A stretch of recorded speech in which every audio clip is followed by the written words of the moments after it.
అందరికీ నమస్తే. మీ అందరితో మాట్లాడి చాలా రోజులైంది, అందుకని ఇలా వచ్చాను. ఇదివరకు స్వామి మనల్ని ఎలా కాపాడతాడు అనే దాని గురించి చెప్పాను. ఇప్పుడు మన ప్రయత్నం మనం చేస్తే స్వామి మనల్ని ఎలా చేరుకుంటాడు అనే దాని గురించి చెప్తాను.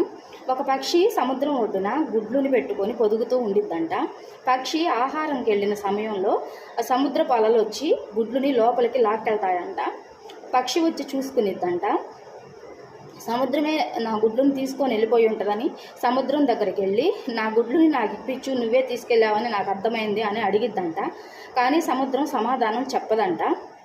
పక్షి ఇక చేసేదేమీ లేక నేను నా గుడ్లును ఎలాగైనా సాధిస్తాను అని చెప్పి సముద్రంతో ఇలా అనిద్దంట, నువ్వు గనక నా గుడ్లుని ఇవ్వకపోతే నేను నా నోటితో నీళ్ళన్నీ ఒడ్డును పోసేస్తాను అని చెప్పిద్దంట. అయినా కూడా సముద్రం సమాధానం చెప్పదంట. ఇంకా పక్షి ఆహారం నీళ్లు మానేసి 3 రోజుల నుంచి నీళ్లు పోస్తానే ఉండిద్దంట. పక్షులన్నీ చేరి ఇలా వద్దు, వదిలేసే, ఇంకా మనం చేసేదేమీ లేదు, ఇక మన వల్ల కాదు, నువ్వు వాటి కోసం వెతకొద్దు అని చెప్తాడంట. చెప్పినా కూడా వినకుండా పోస్తానే ఉండిద్దంట. ఇక పక్షి నీరసానికి వచ్చేసి పడిపోయిద్దంట. అప్పుడు పక్షులన్నీ చేరి అరుస్తూ ఉంటాయంటండి. అరుస్తూ ఉంటే అప్పుడు అటుగా వెళుతున్న గరుత్మంతుడు స్వామి కిందకి దిగి వచ్చి పక్షులన్నీ ఏంటి ఇలా అరుస్తున్నాయి అని అడిగితే ఇట్లా పక్షి గురించి చెప్తాయంటండి.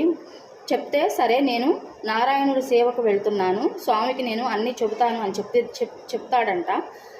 సరేనని అంటాయంట.